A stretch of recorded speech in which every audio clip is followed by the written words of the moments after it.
दिया, पृथ्वी जब तक तुम नहीं कहोगी तब तक मैं तुम्हारे इस पुत्र को नहीं मारूंगा। और वही पृथ्वी की अंशभूता सत्यभामा जी थी, भगवान की धर्म पत्नी। रुक्मणी को फूल दिया, सारी बात द्वारकाधीश को बता दी। द्वारकाधीश ने कहा नारद अब तुम ही कोई व्यवस्था करो। नारद जी गए अपनी चेली के पास में। नारद जी की शिष्या जो थी वो सत्यभामा थी। सत्यभामा से पास गाकर बोले, सत्यभामा हम तो बड़ी उम्मीद लेकर आए थे कि द्वारकाधीश सर्वाधिक प्रेम तुम्हें ही करते हैं, लेकिन आज देख लिया कि वो तुमको सर्वाधिक प्रेम नहीं करते हैं। सत्यभामा ने कहा गुरुदेव आप ऐसा कैसे कह सकते हैं कि द्वारकाधीश मुझसे सर्वाधिक प्रेम नहीं करते? वो मुझसे करते हैं प्रेम, मैं जानती हूं। नारद जी ने कहा देखो स्वर्ग से पारिजात वृक्ष का पुष्प लेकर आए, इसी लोभ से लेकर आए कि हम द्वारकाधीश को देंगे तो द्वारकाधीश अपने सबसे प्यारी पत्नी के लिए वह पुष्प प्रदान करेंगे। लेकिन हम पुष्प तो लेकर आए और द्वारकाधीश को दिया पुष्प, और द्वारकाधीश ने अपने सबसे प्यारी जो पत्नी थी उसको वो पुष्प दे दिया।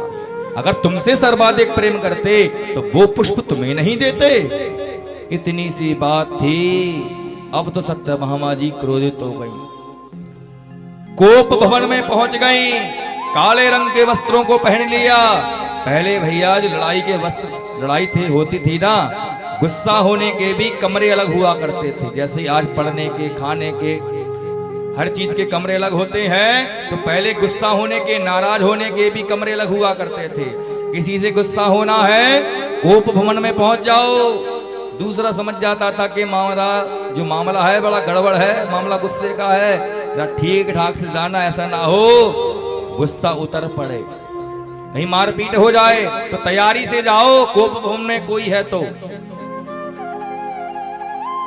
सत्यभामा जी कोप भवन में पहुंच गई, काले रंग के वस्त्रों को पहन लिया। और तो और जब ये बात पता चली द्वारकाधीश के लिए, द्वारकाधीश आए सत्यभामा को मनाने के लिए, सत्यभामा ने द्वार को बंद कर लिया। बहुत आवाज लगाई, खोलो सत्यभामा, क्या बात है, कौन सी नाराजगी है? सत्यभामा ने द्वार को नहीं खोला। भगवान समझ गए आज मामला कुछ ज्यादा ही गंभीर है, तैयारी से जाना चाहिए। अच्छा बात तो बताओ। जब बहुत कहा तो दरवाजे के अंदर से ही कह दिया, तुम जिसे प्रेम करते हो ना उन्हीं के पास चले जाओ। हमारे गुरुदेव फूल लेकर आए और आपने हमारा वो फूल हमें नहीं दिया, रुक्मणी को प्रदान कर दिया। क्या मैं आपको प्रेम नहीं करती? क्या आप मुझे प्रेम नहीं करते? आपने पुष्प उसको क्यों दिया? द्वारकाधीश चक्कर में पड़ गए। 6 प्रकार की नीति सीखे हुए है ना।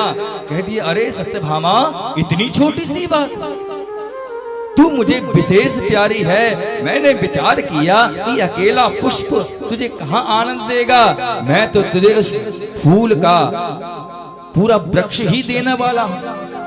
वो फूल मैंने रुक्मणी को दे दिया, उससे विशेष प्रेम करता हूँ, इसलिए पारिजात वृक्ष का जो फूल है वो रुक्मणी के लिए दिया, और पूरा वृक्ष जो है वो मैं तेरे आंगन में लगाना चाहता हूं। इतना कहा, द्वार तुरंत खुल गए, कहना नहीं पड़ा खोलो। अच्छा प्रभु आप इतना प्रेम करते हैं, अभी चलो लेने के लिए। द्वारकाधीश प्रभु ने कहा, कह दिया तो अभी चले लेने के लिए। रथ को तैयार किया, सत्यभामा जी को बिठा